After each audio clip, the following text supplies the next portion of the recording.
2026 നിയമസഭാ തെരഞ്ഞെടുപ്പിൻ്റെ ഫലം വരാൻ ഇനി ഏതാണ്ട് 5 നാളുകൾ കൂടി ബാക്കിയുണ്ട്. ഈ 5 നാളുകൾ കൂടി ബാക്കിയുള്ളപ്പോൾ നമ്മുടെ ഉള്ളിലുള്ള ഏറ്റവും വലിയ ചോദ്യം തോറ്റാൽ UDFിലെ ഘടകകക്ഷികൾ എന്ത് ചെയ്യും എന്നുള്ളതാണ്. UDF തോറ്റാൽ എന്ന് പറഞ്ഞിട്ടുണ്ടെങ്കിൽ ഒരു തോൽവി മാത്രമല്ല ഉണ്ടാകുന്നത്, കഴിഞ്ഞ 10 കൊല്ലമായിട്ട് അവർ പ്രതിപക്ഷത്തിരിക്കുകയാണ്, അധികാരമില്ലാതിരിക്കുകയാണ് എന്നുള്ളതാണ് ഏറ്റവും പ്രധാനപ്പെട്ട കാര്യം.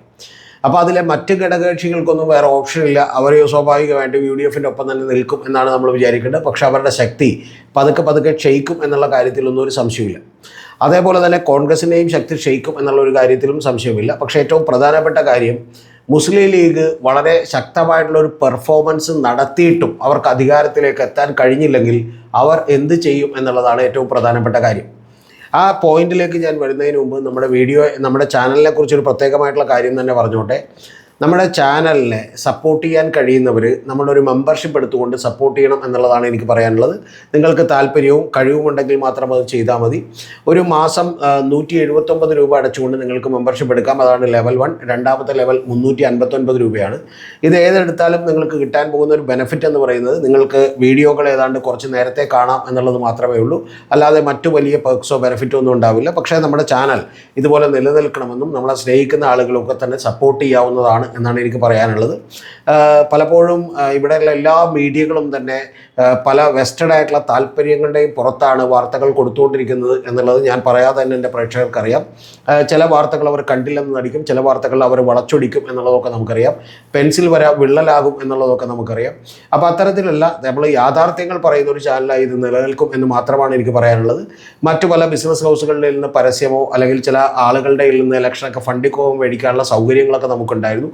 പക്ഷേ ഒരു വീഡിയോ ചെയ്യാൻ വേണ്ടി പോലും നമ്മൾ അത്തരം കാര്യങ്ങൾ ചെയ്തിട്ടില്ല എന്നാണ് എനിക്ക് നിങ്ങളോട് പറയാനുള്ളത്. അപ്പോൾ നിങ്ങൾ സപ്പോർട്ട് ചെയ്താൽ ഇതിങ്ങനെ തന്നെ നിലനിൽക്കും എന്നുള്ളത് കൂടിയാണ് എനിക്ക് പറയാനുള്ളത്.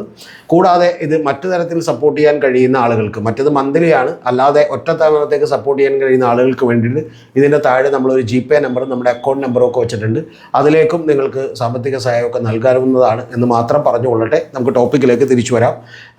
അല്ലാത്തവർ, ഇത് സപ്പോർട്ട് ചെയ്യാത്തവരും കുഴപ്പമൊന്നുമില്ല. നിങ്ങൾക്ക് തീർച്ചയായിട്ടും വീഡിയോ കണ്ടുകൊണ്ടും അതുപോലെ തന്നെ അഭിപ്രായങ്ങൾ രേഖപ്പെടുത്തിക്കൊണ്ടും കൂടി നമ്മളൊപ്പം നിൽക്കണം എന്ന് ഞാൻ ആവശ്യപ്പെടുകയാണ്.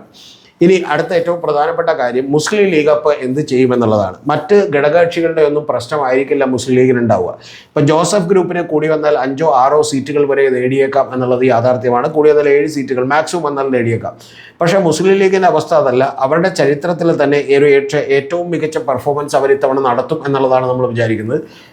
എന്ന് പറഞ്ഞാൽ 27 സീറ്റുകളിൽ ഒരു 20-22 സീറ്റുകളിലെങ്കിലും അവർ ജയിച്ചേക്കും എന്ന് പറയുന്ന പ്രതീക്ഷയുണ്ട്. ഈവൻ CPM പോലും ആ പ്രതീക്ഷയുണ്ട്. ഇപ്പോൾ മലപ്പുറത്തൊക്കെ തന്നെ 16 സീറ്റുകളിൽ ഒരെണ്ണം ഒഴികെ, പൊന്നാനി ഒഴികെ ബാക്കി എല്ലാ സീറ്റുകളിലും തന്നെ അവർ ജയിക്കുമെന്നാണ് വിചാരിക്കുന്നത്. അപ്പോൾ ഇത്തരത്തിലൊരു വിജയം താങ്കൾക്ക് ഉണ്ടായിട്ട് പോലും താങ്കളുടെ കൂടെ നിൽക്കുന്ന ആളുകൾ പ്രോപ്പർ അല്ലാത്തതുകൊണ്ട്, അവരുടെ സംഘടനാ ബലമില്ലാത്തതുകൊണ്ട്, അവരുടെ സംഘടനാ ശേഷി വളരെ കുറവായതുകൊണ്ട് അവർക്ക് അധികാരത്തിലേക്ക് എത്താൻ കഴിയുന്നില്ലെങ്കിൽ മുസ്ലിം ലീഗ് എന്ത് നിലപാടെടുക്കും എന്നുള്ളതാണ് പ്രശ്നം. മുസ്ലിം ലീഗ് എന്ത് നിലപാടെടുക്കും, കുഞ്ഞാലിക്കുട്ടി സാഹിബും അതുപോലെ തന്നെ സാദിഖ് അലി തങ്ങളൊക്കെ എന്ത് തീരുമാനമെടുക്കും ഒന്നും പറയാൻ ഞാൻ ആളല്ല. പക്ഷേ എനിക്ക് വളരെ കൃത്യമായി അറിയാവുന്ന ഒരു കാര്യമെന്ന് പറയുന്നത്, അവരുടെ അണികൾക്കിടയിലും അവരുടെ സാധാരണ മിഡിൽ ലെവലിലുള്ള നേതാക്കന്മാർക്കിടയിലും ഒക്കെ തന്നെ കേൾക്കുന്ന വലിയ പ്രധാനപ്പെട്ട കാര്യമെന്ന് പറയുന്നത് മുസ്ലിം ലീഗ് വലിയ സമ്മർദ്ദത്തിലാകുമെന്നുള്ളതാണ്. ആ സമ്മർദ്ദത്തിലാകുമെന്ന് പറഞ്ഞാൽ എന്തിനാണ് ഇനിയും ഈ കോൺഗ്രസിനെ വിശ്വസിച്ചുകൊണ്ട് കൂടെ നിൽക്കുന്നത് എന്ന് പറയുന്ന ചോദ്യങ്ങൾ അവർ കേൾക്കേണ്ടി വരും എന്നുള്ളതാണ്. ഞാൻ ഈ ചാനൽ തുടങ്ങുമ്പോൾ ഏറ്റവും ആദ്യം ഇട്ടിട്ടുള്ള ഒരു തംബ്നെയിൽ തന്നെ BJPയും മുസ്ലിം ലീഗും തമ്മിൽ ഒരു സഖ്യത്തിലാകുമോ എന്നുള്ളതാണ്. അതായത് LDF ഇതുപോലെ ശക്തിപ്പെടുകയും കോൺഗ്രസ് ജയിക്കുകയും ചെയ്താൽ പിന്നെ മുസ്ലിം ലീഗിന് വേറെ വഴിയൊന്നുമില്ല. വേണമെങ്കിൽ മുസ്ലിം ലീഗും BJPയുമായിട്ടും പോലും സഖ്യത്തിലാകുന്നതിന് തെറ്റൊന്നും പറയാൻ പറ്റില്ല.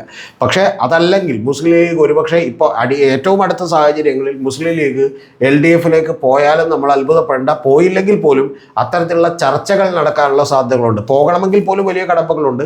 കാരണം ഇപ്പോൾ LDF ഉയർത്തുന്ന ഒരു രാഷ്ട്രീയത്തിനൊക്കെ അത് വലിയ പ്രധാനപ്പെട്ട പ്രശ്നമായിരിക്കും. കാരണം LDFിനെ സപ്പോർട്ട് ചെയ്യുന്ന ആളുകൾക്കൊക്കെ അതൊരു പ്രധാനപ്പെട്ട വിഷയമായിരിക്കും.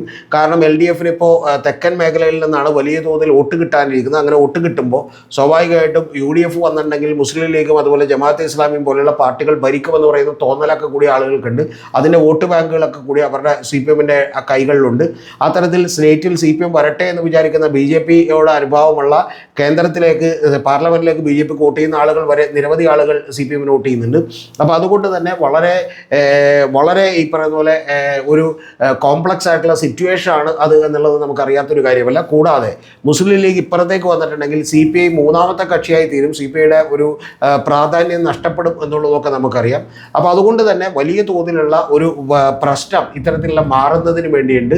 പക്ഷേ മാറാൻ കഴിയില്ലെങ്കിൽ UDF തന്നെ മുസ്ലിം ലീഗ് നിന്നേക്കാം. പക്ഷേ എങ്കിൽ പോലും പ്രധാനപ്പെട്ട പ്രശ്നം വളരെ അസംതൃപ്തരായിട്ടുള്ള ഒരു മുസ്ലിം ലീഗ് ആയിരിക്കും അവിടെ നിൽക്കുക. കാരണം അവരെ സംബന്ധിച്ചിടത്തോളം അവരുടെ ചരിത്രത്തിലെ ഏറ്റവും മികച്ച പെർഫോമൻസ് ഞങ്ങൾ കാഴ്ചവെക്കുമ്പോൾ തൊട്ട് സൈഡിൽ നിൽക്കുന്ന എൻ്റെ പാർട്ട്ണർ അദ്ദേഹവും കൂടി ഒരു 10% 50% പെർഫോമൻസ് കൂടി കാഴ്ചവെച്ചിരുന്നുവെങ്കിൽ ഭരണം കിട്ടിയേനെ എന്ന് പറയുന്ന ഒരു തോന്നൽ മുസ്ലിം ലീഗിനെ വല്ലാതെ അലോസരപ്പെടുത്തും എന്നുള്ള കാര്യത്തിലൊരു സംശയമില്ല. കൂടാതെ ചരിത്രത്തിൽ ആദ്യമായി ഒരു 10 കൊല്ലത്തോളം മുസ്ലിം ലീഗ് ഭരണമില്ലാതെ നിൽക്കുന്നു എന്നുള്ളതും അവരെ സംബന്ധിച്ച് വലിയ പ്രധാനപ്പെട്ട പ്രശ്നമാണ്. അവരുടെ പാർട്ടി നശിച്ചു പോകുമെന്നൊന്നും ഞാൻ ഒരിക്കലും പറയുന്നില്ല. കാരണം അവരുടെ പാർട്ടിക്ക് വലിയ സംഘടനാ സ്ട്രക്ചർ ഉള്ളതാണ്, വലിയ അടിസ്ഥാനമുള്ള പാർട്ടിയാണ്. പക്ഷെ അതുകൊണ്ട് അവർ നിലനിൽക്കുമെന്നുള്ള കാര്യം യാഥാർത്ഥ്യമാണ്. പക്ഷേ അധികാരമില്ലാതെ നിലനിൽക്കുക എന്ന് പറയുന്നത് അവരുടെ നേതാക്കന്മാരെ കുറിച്ച് പോലും ചിന്തിക്കാൻ കഴിയാത്ത കാര്യമായിരിക്കും 10 കൊല്ലത്തിന് ശേഷവും ഒരു 15 കൊല്ലത്തോളം നിൽക്കുക എന്ന് പറയുന്നത്. അതുകൊണ്ട് ഞാൻ നേരത്തെ ഈ തമ്മിൽ പറഞ്ഞതുപോലെ UDF LDF പോകും എന്നൊന്നും ഞാൻ പറയുന്നില്ല. പക്ഷേ ഇത്തരം ചിന്തകൾ അവരെ വല്ലാതെ മതിക്കും. ഇപ്പം തന്നെ മുസ്ലിം ലീഗിൻ്റെ നേതാക്കന്മാർക്കൊക്കെ വളരെ അസംതൃപ്തിയുണ്ട്. കാരണം ഒരു 4-ാം തീയതി തെരഞ്ഞെടുപ്പിൻ്റെ റിസൾട്ട് വരുന്നതിന് മുമ്പ് തന്നെ നേതാക്കന്മാരൊക്കെ തമ്മിൽ കടിപിടി കൂടുന്നതിനെക്കുറിച്ചും അതുപോലെ തന്നെ ആരാകും മുഖ്യമന്ത്രി എന്നുള്ളതിനെക്കുറിച്ചും ഇത് സമൂഹത്തിലുണ്ടാക്കാവുന്ന അവമതിപ്പുകളെക്കുറിച്ചുമൊക്കെ തന്നെയുള്ള തോന്നലുകൾ അവർക്ക് വലിയ തോതിലുണ്ട് എന്നുള്ളതാണ് വാസ്തവം. അതിൻ്റെ ഭാഗമായി വെള്ളാപ്പള്ളി നടേശനും സുകുമാരൻ നായരും ഒക്കെ എടുത്തിട്ടുള്ള സ്റ്റാൻഡുകളും വെള്ളാപ്പള്ളി നടേശൻ്റെ പല പ്രസ്താവനകളിലും നേതാക്കന്മാർ പ്രതികരിക്കാത്തതുമെല്ലാം തന്നെ വലിയ തോതിലുള്ള ഒരു അസംതൃപ്തി മുസ്ലിം ലീഗിനകത്ത് ഉണ്ടാക്കുന്നു. മുസ്ലിം ലീഗിനെ സംബന്ധിച്ചോളമുള്ള ഏറ്റവും പ്രധാനപ്പെട്ട പ്രശ്നം തങ്ങളുടെ ചരിത്രത്തിലെ ഏറ്റവും മികച്ച പെർഫോമൻസ് കാഴ്ചവെക്കുമ്പോൾ പോലും ഭരണം കിട്ടാൻ കഴിയില്ലെങ്കിൽ പിന്നെ എന്തിനീ മുന്നണി എന്ന് പറയുന്ന ചോദ്യമാണ് അവരെ ഈ അടുത്ത 5 കൊല്ലം വേട്ടയാടാൻ പോകുന്ന ഏറ്റവും പ്രധാനപ്പെട്ട പ്രശ്നം. അവരുടെ നേതാക്കന്മാരെയും അണികളെയും ഇതൊരുപോലെ തന്നെ വിഷമവൃത്തത്തിലാക്കും എന്നുള്ള കാര്യത്തിൽ സംശയമില്ല. അങ്ങനെ വന്നാൽ ഒരുപക്ഷെ LDF ചേർന്നാൽ പോലും നമ്മൾ അത്ഭുതപ്പെടേണ്ടതില്ല.